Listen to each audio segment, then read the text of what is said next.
La team, nous avons parlé avant les élections municipales et régionales de la Côte d'Ivoire. Et tous les jours, nous avons appelé à une alliance entre Diaoufoué et Michel Barbot. Nous avons fait ça tous les jours. Nous avons souvent eu des commentaires qui nous disaient « Ne t'inquiète pas, Michel Barbot va gagner. » Et il a gagné, c'est vrai. Nous sommes tous certains qu'il a gagné les élections. Malgré les fraudes et toutes les tricheries du RHDP, Michel Barbot a gagné. Mais vous devez remarquer une chose. Le premier jour, Diaoufou et Michel Barbot se sont mis ensemble et nous ont lu c'est-à-dire leur communiqué qui a été fait ensemble, de manière conjointe, ils étaient ensemble. Mais quelques jours plus tard, Diaoufoué est sorti et a remercié les populations de Yopougon et il est passé à autre chose et donc Michel Barbot est resté seul dans sa bataille. Qu'est-ce qu'une alliance devait permettre? Une alliance entre les deux devait permettre à ce qu'aujourd'hui, les deux partis devaient être ensemble pour lutter pour Yopougon.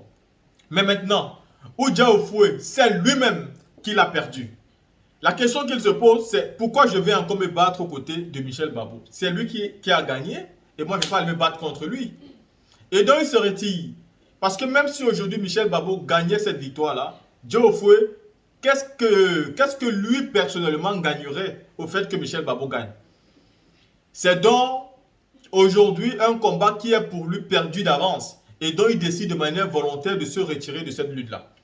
Et voilà donc l'échec d'une alliance. Et dans la vidéo que je vais vous montrer, vous allez écouter ce que cette dame dit et elle a parfaitement raison. Les alliances politiques aujourd'hui n'inspirent plus confiance et ce n'est pas simplement en Côte d'Ivoire, c'est dans tous les pays de l'Afrique. Car aujourd'hui, des alliances politiques sont considérées comme circonstancielles.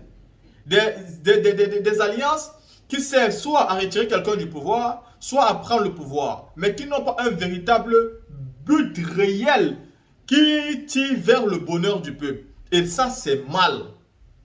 Comment vous pouvez expliquer qu'une alliance politique PDCI-RDA et PPACI, mais à Yopougon, l'alliance refuse d'avoir lieu? Pourquoi? Comment on peut expliquer ça réellement? Vous savez que si le RHDP a pris le courage de voler la victoire de l'opposition à Yopougon, c'est parce qu'ils ont bien vu que l'opposition était d'abord à rang dispersé. Si cette opposition était encore mieux rassemblée à Yopougon, je ne pense pas que le RHDP devait avoir ce courage-là. Parce que si l'alliance était ensemble pour cette élection-là, je suis sûr que la manifestation aura été instantanée. Car toute l'opposition à Yopougon devait sortir comme un seul homme. Mais à cause du fait que deux personnes n'ont pas pu s'attendre, s'accorder, et je précise bien surtout Diaoufoué, qui sait très bien que ce fief est le fief du président Laurent Gbagbo, qui sait très bien que lui ne peut pas gagner cette élection, qui sait très bien qu'il faut qu'il suive Michel Barbot, il a catégoriquement refusé. Et mieux, j'ai même vu des hauts placés au PDC-RDA qui nous ont fait comprendre que Diaoufoué travaillait là-bas depuis longtemps à Yopougon, c'est-à-dire il s'est investi à Yopougon, et donc c'est normal qu'il aille aux élections là-bas tout seul. Aujourd'hui, qu'est-ce qu'ils vont dire? Cet échec-là, cette victoire, est due d'abord, c'est-à-dire, parce que même si Michel Barbot a gagné, aujourd'hui nous sommes en justice pour le contentieux électoral. Même si après le contentieux électoral, il y a des revendications, des manifestations, il faut en tirer des leçons. Et la première leçon est que les prochaines échéances politiques, vous arrêtez vos affaires de ne pas faire des alliances. Soit vous êtes en alliance et vous êtes en alliance jusqu'au bout, soit vous ne l'êtes pas. Mais arrêtez de distraire le peuple avec des alliances fictives qui ne peuvent servir absolument à rien. Si vous êtes en alliance, faites-le vraiment. Mais vraiment. Mais ne partez pas dans les grandes communes comme Yopougon, où vous savez très bien que vous avez besoin de cette commune-là, et vous partez ne pas vous entendre là-bas. Pourtant, vous savez que vous avez besoin de Yopougon pour les élections de 2025. Mais tout le monde le sait. La team, écoutez cette dame qui vous parle aussi aujourd'hui des échecs des alliances politiques qui poussent les populations aujourd'hui à ne plus faire confiance aux partis politiques. Écoutons ensemble. Les partis politiques, nous les avons entendus, ont tissé des alliances qui nous ont fait, un tant soit peu, souffler pour nous dire, ah, si aujourd'hui il y a des alliances, mais ça veut dire que les Ivoiriens commencent à se rassembler, qu'ils commencent à se comprendre. Mais ce qui nous a blessés et choqués, nous ne savons pas, puisque nous n'en sommes pas partis, nous n'avons pas pris part aux négociations. Ce que je demande même, que dorénavant, au cours des débats de ces alliances-là, qu'on nous éteigne. Pour que nous en soyons témoins, pour interpeller l'une ou l'autre de ce que vous avez convenu. Parce que dans le fond, nous, la société civile, nous sommes un peu l'avocat des populations. Donc, qu'on ne se mette pas à huis clos pour convenir, décider de se mettre ensemble, de se marier, pour aller maintenant habiller, scolariser les enfants que sont la population, sans que les avocats de la population que nous sommes, nous n'en soyons informés. Parce que finalement, quand la bagarre suffit, on ne sait plus qu'est-ce qui a été dit. On ne sait pas comment critiquer. Mais le peu que je puisse dire en tant que société civile, observatrice de l'eau, c'est que pour moi, qu'on a décidé de s'allier dans la chambre, on reste alliés, on reste mariés en commun jusqu'au bout. Qu'on ne s'allie pas dans la chambre, on vient de se séparer au salon, et puis au portail, pour se battre, on est alliés. Non, ça ne peut pas fonctionner. Il y a quelque chose qui ne va pas. Il y a un manque de sincérité dans cette alliance, c'est ce que nous constatons. Et c'est déplorable. Parce que finalement, les Ivoiriens sont en train de perdre espoir des partis politiques. Les Ivoiriens ne savent plus à quel sens se vouer. Les partis politiques n'inspirent plus la paix, la confiance et l'espoir.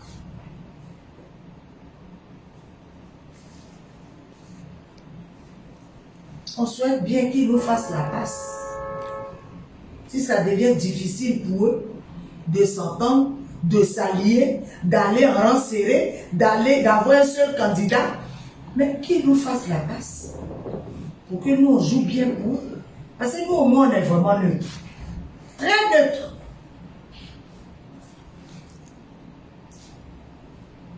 Nous souhaitons vraiment, au nom de la Chine, que nos politiques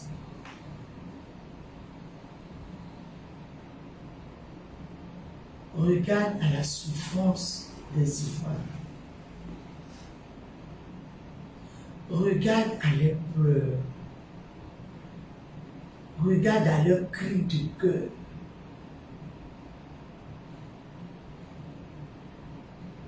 Regarde à cette population-là qui est lessivée par les crises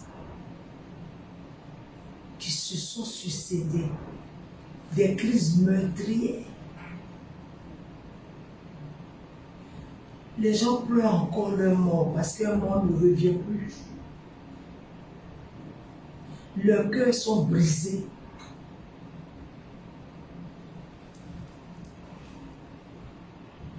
Le pays même pleure pour ceux qui sont spirituels. Les politiques aujourd'hui donnent du boulot aux hommes de Dieu, aux prophètes. Ils ne dorment plus. Les réseaux sociaux sont saturés de prophéties. Dès que nous ouvrons nos pages, nous recevons, même quand on n'est pas mis, nous recevons danger, danger, danger. La Côte d'Ivoire en danger. On a peur de partout. On n'a même plus le sommeil. Tel homme de Dieu sont des révélations. La Côte d'Ivoire en danger. Urgent, urgent, urgent. Je ne sais pas quel mot utiliser. Je veux le dire. Dans nos patois, peut-être pour qu'ils comprennent mieux. Savary, Yaya,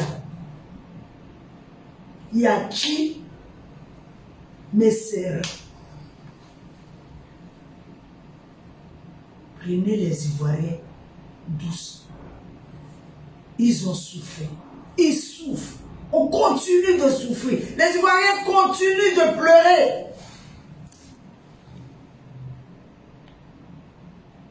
Mais avec ce qui se passe là, pour des élections régionales, municipales, le peu qu'on a vu là,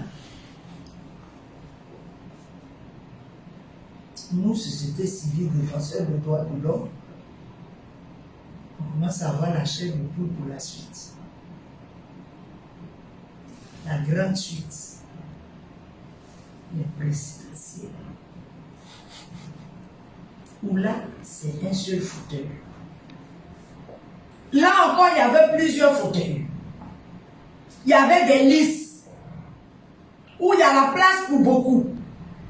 S'il y a eu la bagarre, et pour le seul fauteuil, a-t-on tiré des leçons constitutives et constructives de 2010? Va-t-on encore nous plonger dans ces inquiétudes, de ces incertitudes du lendemain? Nous sommes fatigués. L'âme des Ivoiriens est fatiguée. Nos corps sont fatigués. Notre esprit est fatigué. Cette politique modèle ivoirienne, modèle ivoirienne, pour bien m'exprimer, doit être revue. Doit être revue. Si nous nous accommodons mal avec les techniques de démocratie tirées de l'Occident, qui ne s'adaptent finalement pas avec nos réalités, mais asseyons-nous et revoyons les choses selon nos règles africaines, coutumières, religieuses. Je pense que ça ira mieux. Parce qu'au moins, chacun aura pu exprimer ses volontés, ses ressentis, sa vision. Et ça ira mieux ainsi. On aura de l'économie en vie humaine, on aura de l'économie en choc, je vais dire, injures, des atteintes morales, injures graves, accusations. On va mieux économiser. Parce que dans nos villages, c'est tranquille.